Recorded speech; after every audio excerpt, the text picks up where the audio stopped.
आस्था अपना छोटा सा बैग लेकर अरमान के कमरे में पहुंची। अपना सामान उस कोने में रखो और यहाँ के बैठ जाओ। अब क्या चाहिए इसे मुझसे? अभी कुछ बचा है क्या?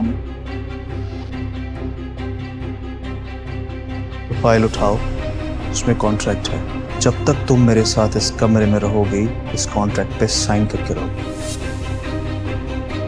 ये सुनते ही आस्था ने जैसे ही उस फाइल में मौजूद उस कॉन्ट्रैक्ट पेपर्स पर नजर डाली तो उसकी आंखें चौड़ी हो गईं। चेहरे का सारा रंग उड़ गया।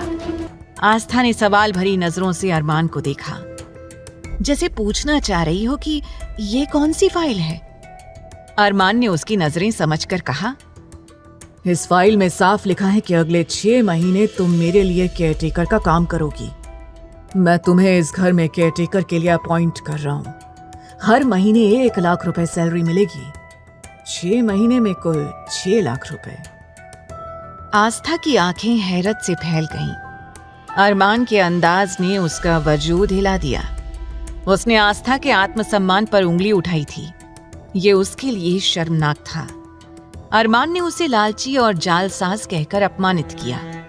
आस्था सोचने लगी, इस क्रूर मॉन्स्टर के पास इतना पैसा है, लेकिन क्या फायदा, जो इंसान को इंसान ही ना समझे और ना ही बात करने की तमीज जानता हो। आस्था का मन हुआ कि वो अरमान से कह दे, मुझे तुम्हारे पैसों में कोई इंटरेस्ट नहीं, अपने पैसे अपने पास रखो। अगर अरमान ना भी कहता तो भी वो दादाजी की सेवा करती। ये उसका फर्ज था। दादाजी ने उसे जो प्यार और विश्वास दिया, उसके लिए वो कुछ भी करती। उनकी सेवा वो बिना पैसे की भी करती। लेकिन वो अरमान के सामने कुछ नहीं कह सकी। वो बस उसे एकटक देखती रही। क्या ऊंचा सुनाई देता है या मेरे पेशेंस को बार बार चैलेंज कर रही हो? मैंने कहा ना, पेन उठाओ और साइन करो। एक बात याद रखना, अगर तुमने अरमान सिंघानिया के नाम का मिसयूज करने की कोशिश की तो तुम्हें ऐसी सजा मिलेगी जिसके बारे में तुम सोच भी नहीं सकती। आस्था ने बिना देर किए पेन उठाया और बिना पढ़े फाइल पर साइन कर दिए। वो बस अरमान से पीछा छुड़ाना चाहती थी। साइन करते ही अरमान ने एक झटके से पेपर्स उठा लिए और तिरछी मुस्कान के साथ आस्था की ओर देखने लगा। अचानक पेपर्स बेड पर फेंक कर वो आस्था की ओर बढ़ा। आस्था डर के मारे पीछे हटने लगी। हे कान्हा जी, अब मैं कहाँ जाऊं? इस मॉन्स्टर से कैसे बचूं? अरमान ने दोनों तरफ से उसका रास्ता रोककर उसके खूबसूरत चेहरे को गौर से देखा और बोला, तुम जानती हो तुमने किन पेपर्स पर साइन किए? क्या तुम पढ़ी लिखी नहीं हो? तुमने एक बार भी पेपर्स पढ़ना जरूरी नहीं समझा? आस्था ने हैरानी से उसकी ओर देखा। अरमान बोला, चलो तुमने नहीं पढ़ा तो मैं बता देता हूँ। लास्ट के 2 कॉलम में लिखा है कि अगर तुमने मुझे धोखा देने या झूठ बोलने की कोशिश की तो मेरे पास तुम्हारा मर्डर करने का भी हक है। अरमान को इतने करीब देखकर आस्था ने जोर से चिल्ला दिया। चीख अरमान के कानों में पड़ी, जिससे उसके कानों में झंझनाहट हो गई। उसने एक हाथ अपने कान पर और दूसरा आस्था के मुंह पर रखा। बेवकूफ लड़की, ये क्या किया? इतनी जोर से कौन चीखता है? आस्था उसकी गुस्से वाली आवाज सुनकर फिर डर गई और जोर जोर से रोने लगी। उसे रोता देख अरमान समझ नहीं पा रहा था कि क्या कहे। इस लड़की ने उसका कान फोड़ने की कोशिश की और अब खुद रो रही है, जैसे कितनी मासूम हो। ये सोचकर वो आस्था को देखता हुआ कमरे से बाहर निकल गया। अरमान के जाने के बाद आस्था ने राहत की सांस ली। बेड के एक सिरे पर बैठकर वो रोने लगी और खुद से बोली,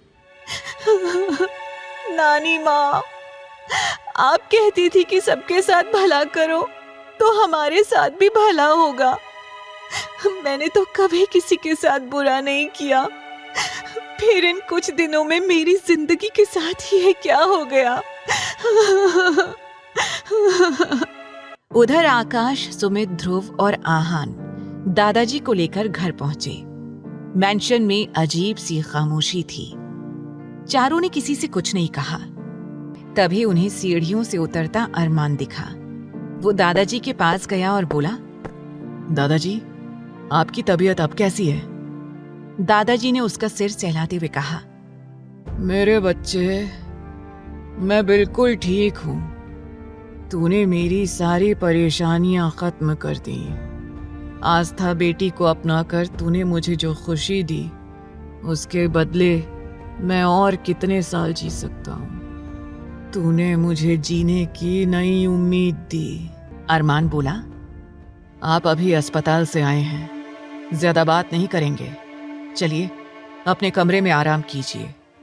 दादाजी ने कहा, हाँ हाँ बेटा, आराम तो कर लूँगा, लेकिन मेरी बहू कहाँ है? मुझे आस्था बेटी से मिलना है, उसके बाद ही आराम करूँगा।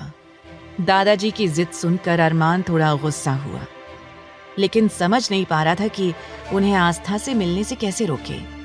अभी अभी आए दादाजी को मायूस करना ठीक नहीं था।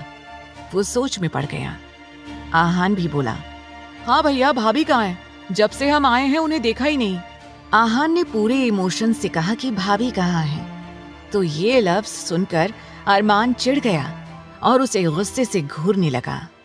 आगे की कहानी जानने के लिए देखें अगला एपिसोड सिर्फ पॉकेट एफएम के यूट्यूब चैनल पर, और तेरे इश्क में के सारे एपिसोड्स को सुनने के लिए डिस्क्रिप्शन में दी लिंक से डाउनलोड करें पॉकेट एफएम ऐप।